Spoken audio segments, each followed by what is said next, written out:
नमस्कार। Technical skill development में आप सभी का स्वागत है।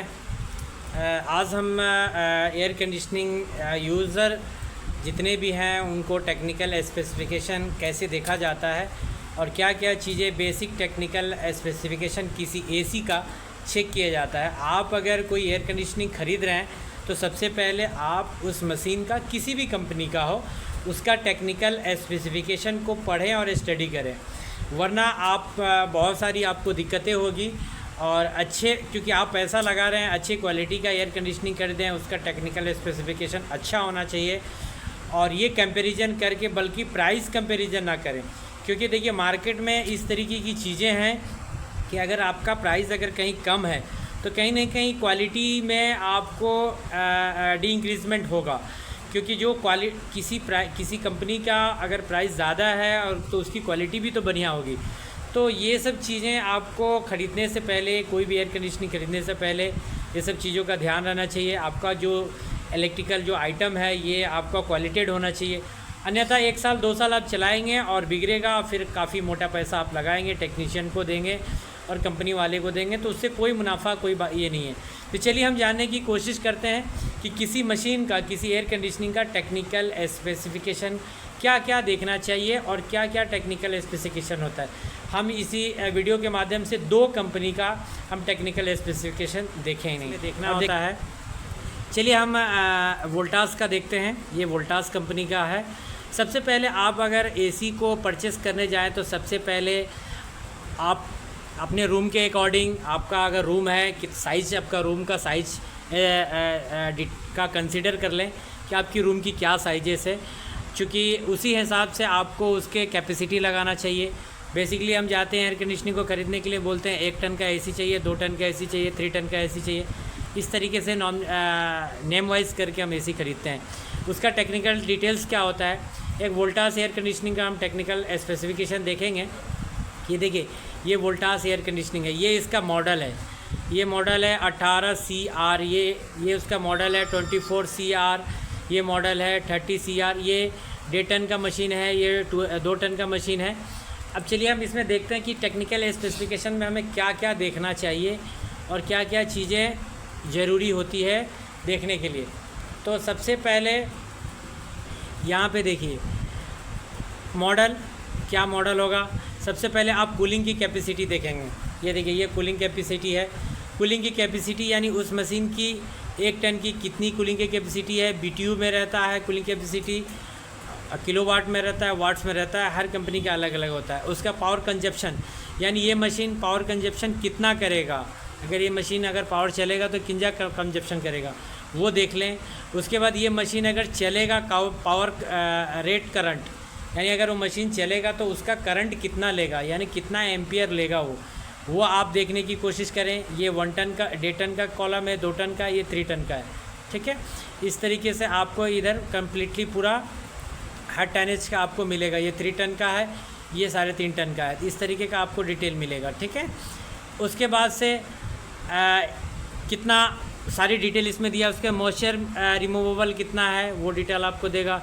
थर्मोस्टेट टाइप क्या है, रिमोट कंट्रोलर है, किसी में रिमोट कंट्रोलर रहता है, किसी थर्मोस्टेट होता है। उसके बाद से उसको देख लें कि रेफ्रिजरेंट कौन सा है, यानी उसके अंदर गैस, रेफ्रिजरेंट को गैस कहते हैं।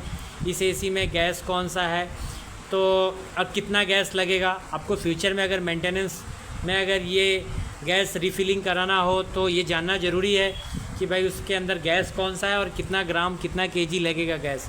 क्योंकि आपको गैस चार्जिंग कराना हो तो उसकी वज़न जितना होगा, क्वांटिटी होगा, उसी के हिसाब से आपको गैस चार्जिंग का पैसा आपसे वर्कशॉप वाला लेगा।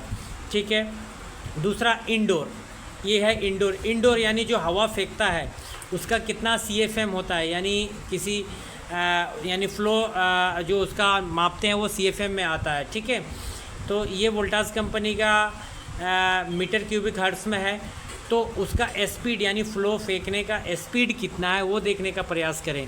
कि देखिए उसमें 3 मोड होता है, हाई मोड, मीडियम मोड, लो मोड।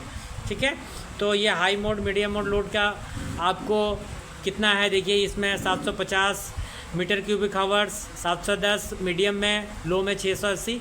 तो इसी तरीके से आपको मॉडल वाइज जो मॉडल होगा वो मॉडल के सामने आपका हर यूनिट का CFM आपको इसमें चेक करें कि कितना फ़्लो है, क्योंकि एक रूम के एरिया में एक प्रति पर्सन कितना CFM की रिक्वायरमेंट होती है वो कैलकुलेट करके आप एयर कंडीशनिंग को लगाएं। अन्यथा क्या होगा कि आप AC अगर ऐसे ही लगा लेंगे तो आपको कूलिंग की दिक्कत होगी, बहुत सारी दिक्कतें होंगी, बहुत सारी समस्याएं होंगी। तो ये सब टेक्निकल स्पेसिफिकेशन आप देखें। नॉइस लेवल यानी आपका मशीन कितना नॉइस करेगा। देखिए हाई और मीडियम लो, हाई स्पीड पे अगर मशीन चलेगा, AC चलेगा तो कितना नॉइस जनरेट करेगा। देखिए 40 dBA, 46, 43, 46, 40, तो इस तरीके का स्पीड के हिसाब से मशीन नॉइस कितना करेगा, यानी फ्लो का नॉइस कितना रहेगा। तो ये चीज़ आप देख लें। ठीक है, एम्बिएंट टेम्परेचर, कूलिंग, हीटिंग। अब देखिए एम्बिएंट टेम्परेचर, कूलिंग, हीटिंग यानी वो मशीन है, सबसे अहम पॉइंट्स ये है ambient temperature, cooling and heating. ये क्या होता है बेसिकली, अभी हम लोगों ने बहुत सारे जगह पे देखा है कि एयर कंडीशनिंग लग तो जा रहे हैं लेकिन बाहर का एम्बिएंट टेम्परेचर इतना हीट होने की वजह से बहुत सारी AC ट्रिप मार रही है, बहुत सारा कंप्रेसर ट्रिप मारता है। क्योंकि हर कंपनी का जो उसका मैन्युफैक्चरिंग जो टेम्परेचर लेवल्स होता है यानी सेटिंग्स होती है वो उसमें क्रिएट रहता है, उसमें रहता है। और उससे अतिरिक्त अगर टेम्परेचर, अगर एम्बिएंट टेम्परेचर बढ़ जाए तो वो मशीन नहीं चल पाता है, वो कंप्रेसर ट्रिप मार देता है। तो ये बहुत अहम ज़रूरी है आपको टेक्निकल स्पेसिफिकेशन में जानना और देखना कि आपकी जो वो मशीन है वो कितना टेम्परेचर में चल सकता है, यानी बाहर की गर्मी अगर कितना रही तो चल सकता है।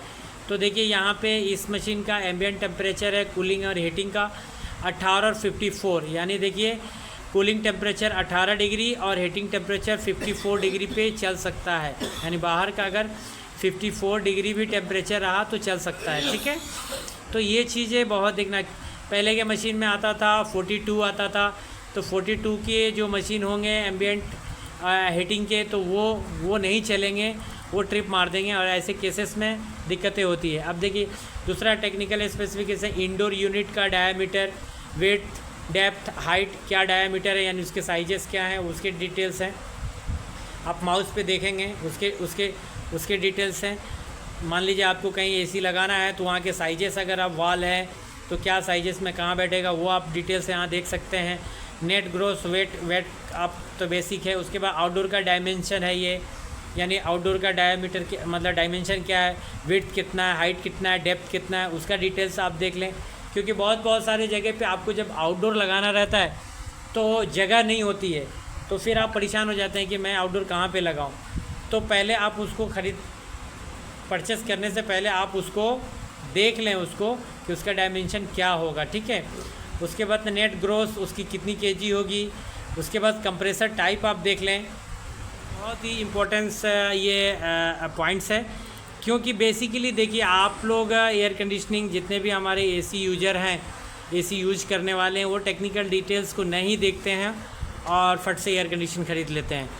तो ये देखिए कंप्रेसर उसके अंदर कौन सा है, तो देखिए क्लास कौन सा है, रोटरी है। देखिए अब इसमें रोटरी कंप्रेसर है तो आप उसको देख लें, रोटरी है, रेसिप्रोकेटिंग है, स्क्रॉल है, कौन सा कंप्रेसर है तो वो आप थोड़ा सा उसको देख लें।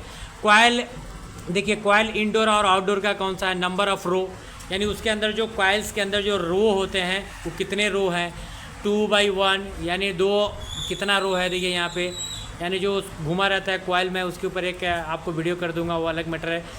उसके बाद से देखिए refrigerant pipe size, liquid line, और लिक्विड लाइन कितना साइज़ का होगा, उसका लिक्विड एयर सक्शन लाइन का जो पाइप का साइज़ कितना होगा।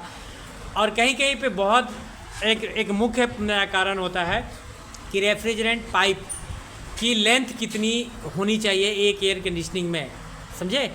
बहुत सारे जगह पे बहुत सारा कंप्लेंट्स ये आता है कि किसी एयर कंडीशनिंग का 20-20 मीटर 30-30 मीटर टेक्नीशियन कमाने के चक्कर में इंस्टॉल करके चला जाता है।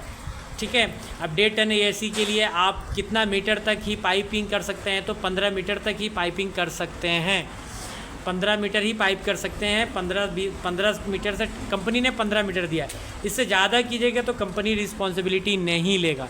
तो कोई भी टेक्नीशियन या कोई भी आपको मिसगाइड करता है जितने भी कि नहीं अब लेंथ ज़्यादा है तो 5 मीटर लगा दीजिए, 6 मीटर लगा दीजिए, इसे कंडीशन में टेक्नीशियन की तो कमाई हो जाती है, वर्कशॉप वाले की कमाई हो जाती है, लेकिन जो AC यूजर हैं उनको बहुत सारी परेशानियां साल भर 2 साल में होना शुरू हो जाता है।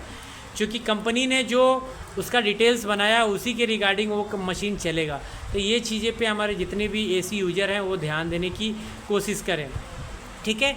और इसमें ये तो मैंने वोल्टास का दिखाया, वोल्टास का आपको टेक्निकल स्पेसिफिकेशन दिखाया।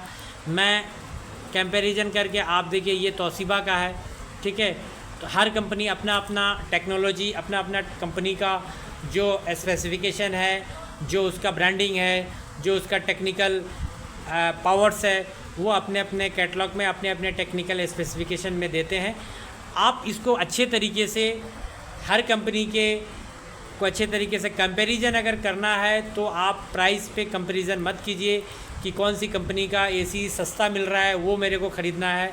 अगर ऐसे चक्कर में अगर आप रहिएगा तो आपका नुकसान ही होने वाला है फ्यूचर में। अगर कंपैरिजन करना है तो आप अपने एसी का अलग अलग कंपनी का टेक्निकल स्पेसिफिकेशन चेक कीजिए, किस कंपनी में पावर कंजप्शन कम लग रहा है, कम समय में ज़्यादा कूलिंग होगा, उसकी पावर लेंथ कितना है, उसकी स्ट्रेंथ कितना है, उसमें ताकत कितना है उस मशीन में। तो ये सब चीज़ें अगर देख के अगर आप परचेस कीजिएगा एसी तो हमेशा आप लाभ में रहिएगा और आपको कोई भी समस्या फ्यूचर में भविष्य में नहीं आएगा। ये बहुत ज़्यादा समस्या आजकल उत्पन्न हो रही है। तो सस्ते के चक्कर में आप, कहने का मतलब है कि कहावत है सस्ता बार बार महंगा एक बार। तो महंगा सामान लीजिए, ब्रांड लीजिए और उसका टेक्निकल स्पेसिफिकेशन अच्छा हो वो लीजिए। हमारी कंपनी के पास भी एयर कंडीशनिंग का ऑथराइजेशन डीलरशिप है। डिस्क्रिप्शन में आपको लिंक दे दूंगा, आपको कॉन्टैक्ट नंबर दे दूंगा और हम